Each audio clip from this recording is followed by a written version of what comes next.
Здрасте, можем начинать. Кто хочет задать вопрос, чуть-чуть ручку вверх. Вот ты красавчик какой быстрый. Давай. Как я достиг своей цели? Трудился, было желание, тренировался, искал. Слава богу, нашел. Но если я тебе начну рассказывать прям все, то мы с тобой не успеем. Самое главное, что я очень сильно этого хотел и шел к этому.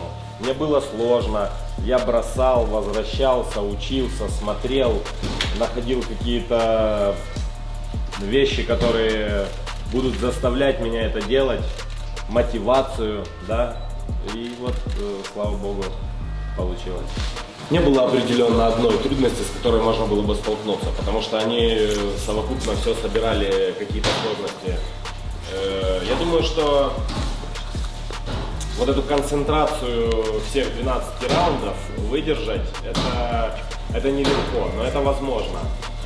Возможно почему? Потому что ты готовишься к этому, ты делаешь определенную работу. Нельзя уходить от какого-то намеченного плана. Если он перестает работать, нужно включать какой-то второй, да, план Б. Если второй план Б не работает, нужно какую-то делать импровизацию.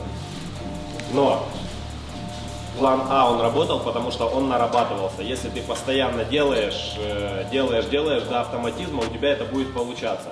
Были какие-то новые элементы, вставлены в подготовку. Там, это много работы корпусом, это маятник. В момент подготовки пару раз очень сильно болела спина от того, что было много работы сделано на нее. И тренер Юрий Иванович Ткаченко, тренер это очень большую, то есть имеет авторитет, уверенность в том, что, то есть, он полностью принимает решение для того, что нам делать. Вот у нас травма, что нам делать? Нам надо что-то изменить, нам надо другое что-то делать. Так что самое главное – это концентрировать внимание на том, что ты делаешь. Нельзя летать. Вот заметьте, урок. Мы вроде слушаем преподавателя, потом мы куда-то улетели, а улетели, например, в какие-то свои желания. Кто-то думает о девушке, которая понравилась, кто-то о парне, кто-то о машинке, кто-то еще о чем-то, о оценке. Мы улетели, все, нас нету. Мы где-то летаем там в каких-то своих облаках, а учитель рассказывает. Так делать не надо, надо концентрировать внимание на том, что он говорит, потому что он дает знания, вы их получаете. Вам, кстати, сейчас не интересно это, учиться? Нет, я не за то, что я говорю сейчас, а учиться. Но это очень важный элемент, потому что если у вас не будет знаний, вы не добьетесь большого результата в какой-то роде деятельности. Это или спорт, или наука, или какая-то другая, которая вам нравится. Не все мы и не все из вас присутствующих станут великими спортсменами. Кто-то из вас станет хорошим доктором. Я сейчас задумался. Да, я буду быть стоматологом. Трудиться надо. Вместе, в том районе, где я рос, приходилось отстаивать свою позицию, потому что тебя могли послать за водой, еще за чем-то, а ты что, ты ж вроде крутой, тебе нельзя ходить за водой. И вот большинство ребят, которые были у нас во дворе, они занимались боевыми искусствами. Даже футболисты, которые занимались футболом, они все равно приходили к нам в зал иногда и дрались. И вот так получилось, что я на самом деле очень мне понравился этот вид спорта, я его полюбил. Я тебе хочу сказать, что когда я хотел научиться драться и дать кому-то в дыню, это у меня было такое желание. А потом, когда я научился драться, я не хотел уже бить человека, потому что я знал, что есть какие-то рядом ситуация, которая может навредить. Там он, например, разозлился, или он получил двойку, или поссорился с каким-то своим другом. И вот из-за этого он может быть таким вспыльчивым. Я могу ему помочь в этом, а не сразу ему навешать. Но иногда через печень, когда стучишься, иногда быстрее доходит. Но не всегда.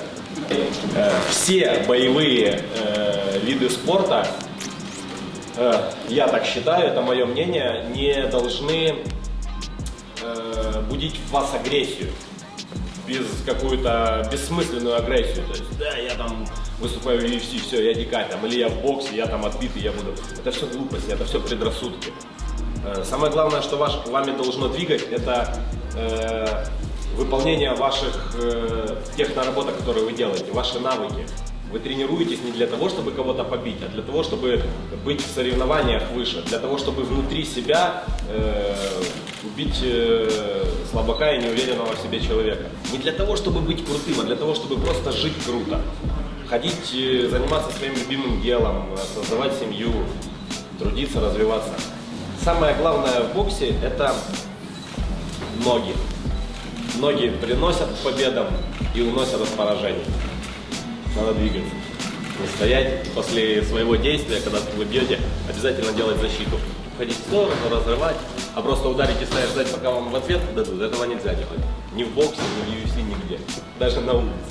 Очень важно быть психологически готовым. Очень важно, смотрите, какой тренд мира. Трэш-ток, да, они обзывают друг друга, это остается где-то внутри, взяв листик, помять его, да, если вы им мнете, это оскорбление. Потом, расправив лист, он уже не будет прежним, ровным, да, как он был, он будет помятый, но вы изменились.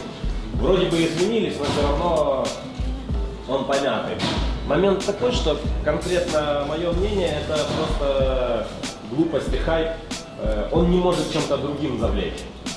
Техникой, красивым поведением, передвижением, боксом, там, борьбой, неважно. И он пытается таким образом привлечь к себе внимание и обзывает противника. Но тут же сразу возвращаемся к тому, что возьмем, например, Тайсона Фьюри.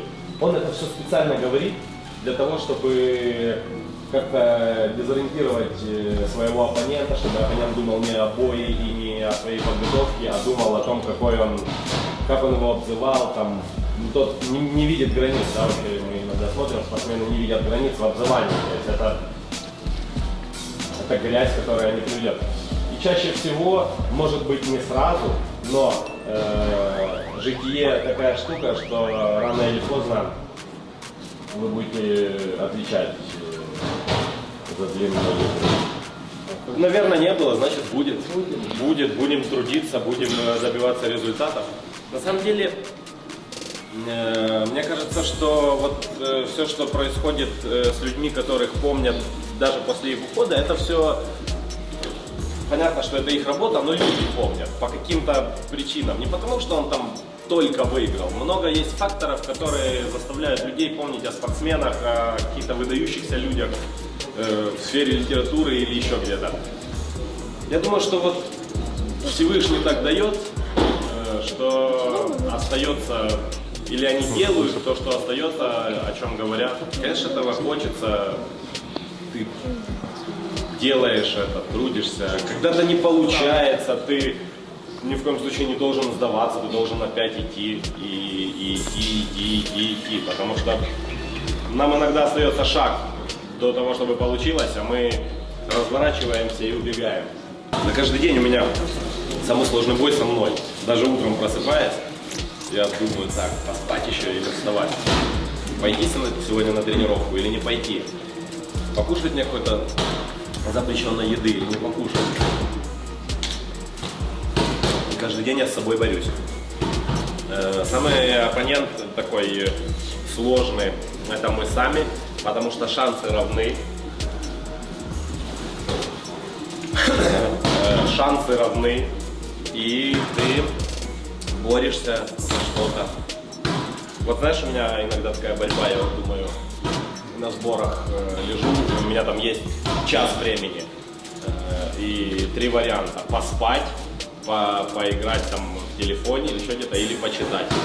И чаще всего это второй вариант, потому что он легче всего. Ты просто ковыряешься в телефоне и ничего не думаешь, ничего не делаешь. Ты просто 60 минут твои убегают. Поспать круто будет, ты чуть больше отдохнешь, возможно, у тебя чуть-чуть больше энергии будет на тренировке. Но третий вариант, он самый великолепный, мне кажется, почитать, потому что мало того, что ты развиваешь голову свою перед тренировкой, заставляя мозг думать, получаешь какую-то полезную информацию. Слушай, вот слава богу, все то, что происходит, вот классненько. С кем бы я еще раз хотел? Ну вот с Тайсоном Фьюри можно было бы боксировать. А с кем еще раз? С Энтони можно еще раз. Хорошие поединки получаются, когда хорошая оппозиция, потому что частенько мы выбираем какую-то слабую оппозицию и не растем в этом. Так же и в жизни у нас бывает. Так что, как будет, так будет. А в голове там всякое. С кем? После первой своей Олимпиады в 2008 году я приехал домой и сказал, что все несправедливо, жизнь несправедлива, спорт коррупционный, все, и ушел. И где-то 2 или 3 месяца вообще не занимался, ни бокс, ничего. Фрукты продавал. Бизнесменом стал. А потом как-то вот мне очень скучно стало, я посмотрел, это очень случайно было, я не смотрю телевизор. Ну, то есть я там вообще его не смотрю. Если мне надо кино или там какой-то бой, понятно, что я включаю, да, а так вот в повседневности я этого не делаю. Так просто случайно попало, что на одном из телевизоров заведения, в котором я на тот момент был, шел какой-то бокс, и мне так как-то, я так заностальгировал как-то, думаю, да, наверное, можно вернуться. Но при этом всем у меня был разговор с моим отцом, который мне сказал, он говорит, Саныч, называл меня Саныч, он говорит, если ты вот в такой маленькой сложности опускаешь руки и не идешь дальше, ты никогда в жизни не добьешься того результата, которого ты хочешь, о котором ты мне рассказываешь, о котором ты мечтаешь в своей голове. Так что разные ситуации бывают, разные сложности бывают, но обязательно нужно, я вам так скажу, я как православный христианин часто обращаюсь к небу с вопросами о том, что вот что дальше, дай сил, дай плечи посильнее. И они находятся, эти ответы. Просто надо продолжать. Вероятность такова просто банальная. Деньги. Я думаю, что да, потому что, смотри, момент такой, что я и Энтони, мы участвуем в этом. А люди, которые организовывают, они чисто считают свою прибыль. Это бизнесмены, они понятно, что у них спорт, они в этом работают. Это менеджеры, это адвокаты, это все для них бизнес. И, естественно, они это все считают. Берем Олимпийский Киев, берем там Уэмбли или какой-то другой стадион вместимостью, к примеру, там 70 тысяч. Естественно, они выберут Лондон, потому что публика больше платежеспособная, людей больше заплатят фунтами, чем гривнами. Вот просто элементарно. Я думаю, что это возможно просто вот взять и организовать, как бы, если самим. Понятно, что это может быть не такой масштабный поединок будет, там это может быть не будет Тайсон Фьюри или Энтони Джошуа, но какие-то другие топовые спортсмены. Это могут быть просто организовать вот чисто для того, чтобы порадовать соотечественников, чтобы народ пришел на Олимпийский. Есть мысль обалденная выхода там и всего остального. Ну вот сделать шоу. Опять же, но на данный момент я думаю, что с этими топовыми ребятами они тоже считают свой кэш. Они, да, что я поеду туда, там минус будет у меня там 10 миллионов. Я, конечно, не поеду, к примеру. И все, вот такая ситуация. Я сложный человек. Мне сложно будет спалить. Я могу на неделю пропасть. Просто пропасть. Меня никто не может найти, кроме моей жены. Ну, там и некоторых моих близких, самых близких моих друзей. Просто не могут меня найти. Я вот на неделю могу сесть в машину и уехать в сторону Черниговской области. 370 километров там есть село одно. И просто могу неделю там по селу ходить, гусей гонять. Ходить к весне, там еще что-то. Потому что мне это нужно. А тут каждый день надо приходить, общаться с людьми, что-то делать. Я не говорю, что я не могу этого делать, общаться с людьми. Я могу это делать, но не в рамках политического деятеля. Так сложненько. Я говорил об этом, что обманывать я умею только в ринге. Говори. А покажите коронную комбинацию. Коронная комбинация, если я сейчас покажу свою коронную комбинацию, то получается, что мы разорвем с вами цепочку, и меня тут не будет. Моя коронная комбинация это 101 прием, изматывание соперника бегом.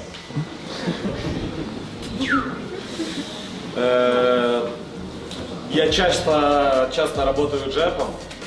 Часто, ну, я не могу сказать, что часто, но сейчас чаще бью левой навстречу. А вообще мне очень нравится троечка, которая проходит вообще вот идеально везде.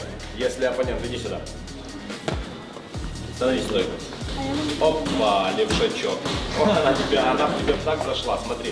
Определенно. Мы боксируем. Я бью тебя передней рукой сюда, через животик. И отсюда я выйду или боковым, или прямым. Чаще всего я выйду прямым, потому что ты только что сел на ногу и оттянулся вот так. Все, ты уже тот пассажир, который нужен. Смотри, какой момент.